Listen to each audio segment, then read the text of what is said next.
We're starting this journey around Shetland in the capital, Larwick. It's a fine kind of blustery November morning and all the colours are quite bright after a huge downpour last night, and it's sort of smurry day, a light rain and then sun. I'm up on one of the hills above the town. From up here you can get a glimpse of how huge the fishing industry is here. The largest pelagic fish factory in Europe, Shetland Catch, is in a big blue shed down here, and some of Shetland's fishing fleet tied up at the pier. They're huge trawlers in bright colours. There's the smoking chimney of the power station and the pier where a few hours ago the overnight ferry arrived. But beyond that there's the redeveloped waterfront, which has become a cultural hub, an excellent museum, and Shetland's big arts centre, Muriel. We'll get there later though, because right now I'm up in this industrial estate to visit quite an unassuming grey building, a bit shed-like, which is a theme here. But inside there is all sorts of magic going on. This is the Shetland College. It's part of the University of the Highlands and Islands, and for 5 years now students have been able to study a fine art degree. Previously you'd have to leave for the mainland, as many young ones do here, and some don't come back to Shetland, but now you can do the whole 4-year degree right here in Larwick. So I think we'll go inside and see what's happening today. I was so cold because I'd just been sitting in the aisle getting absolutely stuck. The walls are covered in students' work, and it's clear that the incredible natural environment of the Isles is a source of huge inspiration for many of the artists passing through this college. Louise Moat's in first year. She showed me her recent work, the photographs shot with an iPhone underwater while swimming in the sea or wading through Shetland's dark peaty burns. There was a lot of peat running through the hill because there'd been a lot of rain at the weekend, and I was standing knee deep in the burn like a lunatic. And the sun came out and the light shining through that rusty red burn created phenomenal light. It looked like a disco because the glittering light through the orange light.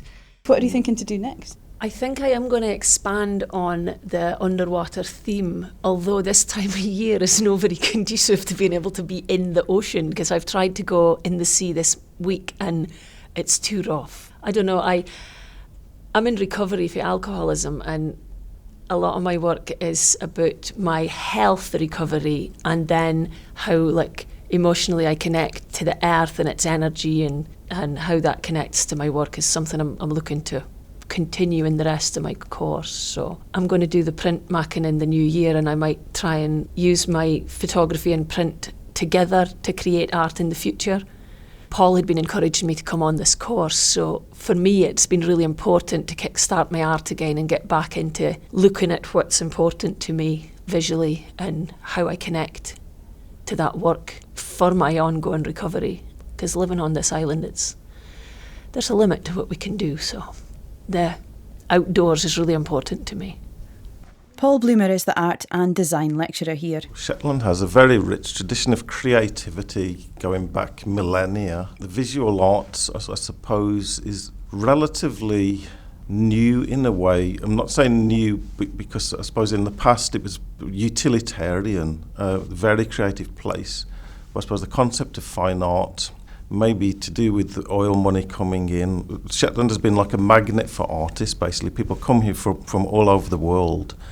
So this course has been able to give a really good focus, a good structure, a good foundation to get an expansive fine art education that, I suppose, on one level is global in outlook. We look at influences from all over the world, but also a great celebration of the richness of local culture. And that doesn't make it a parochial degree. It's actually a celebration of something really unique and powerful, diverse, either the natural environment that we're surrounded by, or just this really rich cultural heritage that goes back millennia, and strong sense of local identity. Well, it's that very strong Shetland identity that finds its expression in all sorts of cultural ways. The famous fiddle music and the knitting patterns, of course, but also in the rich and unique dialect. Roseanne Watt kens all about this. Her last book of poetry, Motherdai, was written in English and in Shetland. So I want to ask her how a writer bridges those cultures. And I've come down to the water's edge at Muriel to meet her. Hi Roseanne. Hiya. How are you doing? I'm good, how are you? I'm very well. when I was waiting, I just saw an otter just going about in Hayes Dock there, so maybe we'll see him when we go past as well. A regular occurrence, isn't it? Yes, he's just such a fine sight to see. Wandered into the waterfront and hello, very dratsy. So you're actually just back for Edinburgh. You were reading at a poetry festival there. That's right, yeah. I just got back for my first live poetry reading in about a year and a bit, and it was really lovely and very, very strange to be back in front of a live audience. Performing or reading poetry that's in dialect, how do you find that audiences who aren't maybe familiar with Shetland dialect, how do they respond to that, react to that?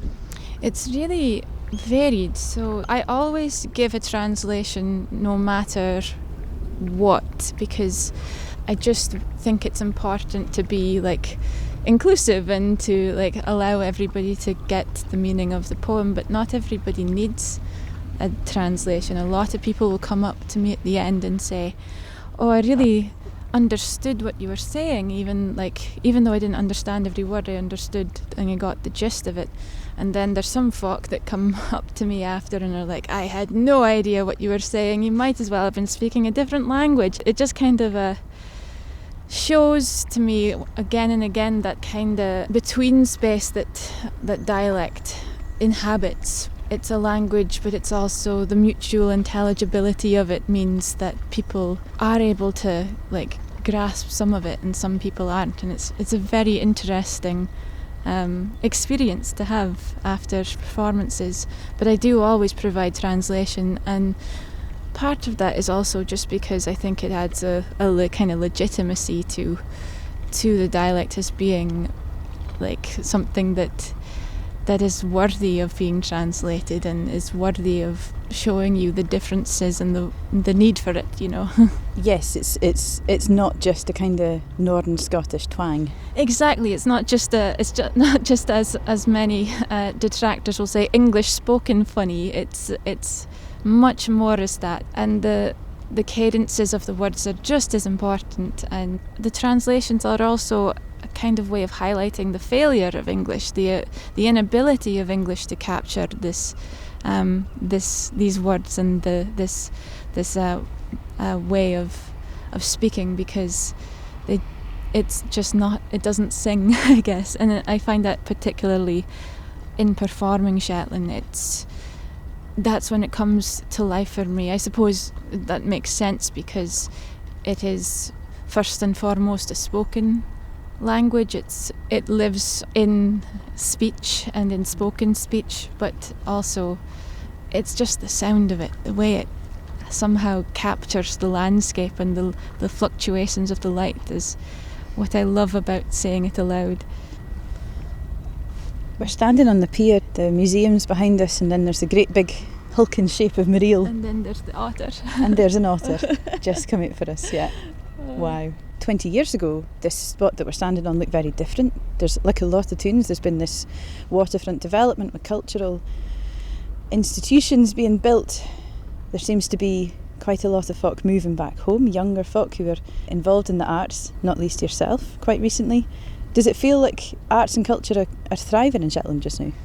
I think so, yeah. I think that there's definitely, in the last 10 years or so, with the development of Mariel and also just other places in the town providing spaces for the arts to thrive. Also the existence of places like Gada out in Borough. These places show that there is definitely a kind of grassroots movement towards establishing a coherent art scene, I think, and bringing all of the voices of the arts together in Shetland. But there are limitations, kind of systemic limitations, I suppose, in terms of young folk moving back. I know that from personal experience, the housing market is not easy to deal with as a young person, and the rental market is difficult. There's a dearth of available housing. I mean, rents are up at kind of Edinburgh levels. Rents are just insane at the moment. It's absolutely mad, and there's also the housing market in the country. If you want to live in anywhere other than town in a flat, then you're going to be paying thousands and thousands above asking price, and not a lot of millennials and young people have those kind of savings where they're able to pay that much above the especially not poets and artists. No, absolutely not. So yeah, there's just there's definitely a will, and there's so much happening that is good, but there's also these things that are getting in the way of it happening more, I suppose. I know so many people who just really want to move back and be settled and are hitting the roadblock of the of basic shelter, which is terrible. Roseanne mentioned Garda, so let's head down to visit Shetland's first visual arts workshop. It's a gorgeous drive past Scalawa, the ancient capital with its ruined castle, and over the bridge to Borough. The sun is setting tonight and there's a big swell, so you can see all the waves crashing on the rocks just outside here. And I'm walking into a very fine, pretty old kirk, which is where Garda is.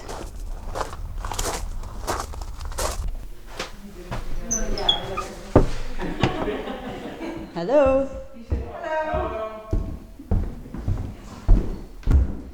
How are you? Introduce yourself if you would. My name's Vivian Ross-Smith. I'm the programme coordinator at GADA. And I'm Daniel Clark, and I'm one of the founding directors at GADA. We're in quite an unusual building, and we're surrounded by equipment and clamps and devices and things that I don't know what they do, and paints. Printing presses. Printing presses. Primarily what we have here. We've got many different types of printing presses, both really, really old printing presses, like this is an etching press from 1800s. Then we have a very new letterpress and an even newer risograph digital duplicator, which we all use for our workshops and printing, making editions and books and all kinds of things. Vivian, you're just working the printing press here. It's just a nice sound. The etching press. Both you guys have reasonably strong views about art and the periphery and the centre and the way that these things are viewed. Well, yeah, I suppose that's something that we maybe want to readdress through GADA and through being artists choosing to return to Shetland. I grew up here, but Daniel came here from London, so urban centres aren't the only place where art practice happens. I came and founded GADA with another artist called Amy Gear, who's a Shetland-born artist, and I was working in central London at the Royal College of Art, and I studied at the Royal College of Art as well. Became really aware that the art world was kind of pretty unfair, and it didn't really serve most people. Unfair? How do you mean? Just explain that. It's quite exclusionary. Unless you are able to fit into a structure that is prescribed to you, like a gallery structure or a structure for applying for opportunities, then you really can't be part of that art world. And there are so many really exciting and interesting artists that exist outside of that space. And I suppose that's what we wanted to do at GADA. Like, we look at everyone as an artist, and we want to kind of support everyone that comes to us to make in whatever way is kind of suits them most. And after 3 years of doing that, we feel like we're so lucky now to be at the center of this really vibrant and diverse kind of creative community that's emerging around us. And we're an artist-led organisation, so all of us have lived and worked in cities, but for me personally, it just felt like I was adding to an oversaturated pot in a city. But coming back home and making the support structures for ourselves as well as for other artists is really important, and it's not happened yet. So it feels like we are carving our own roles in the art world through doing this, but we're also making it something that's attainable for other Shetland artists to get that support network. So you're building what you want to see. Exactly, yeah, that's it. And that's what we encourage everyone else to do, is build what they want, to happen. So yeah, it's really exciting. I'm like super, super lucky to be part of it. The place and the people around us is really, really important. And that's shown in our programming, but that's also shown in our interest of staying here and making it work here. And winter is a really important time, I think, for Shetland artists. People make a lot in the winter. It's dark. So I think that's a really nice time to kind of just get a bit creative and provide that space to allow people to make things. I think a lot of our work is to make space for some of those like less palatable aspects of living here and like some of the struggles of living here. But yeah, at the end of the day, it is a beautiful place, and yeah, it just feels amazing to be an arts organisation sitting on this beautiful island. Bye.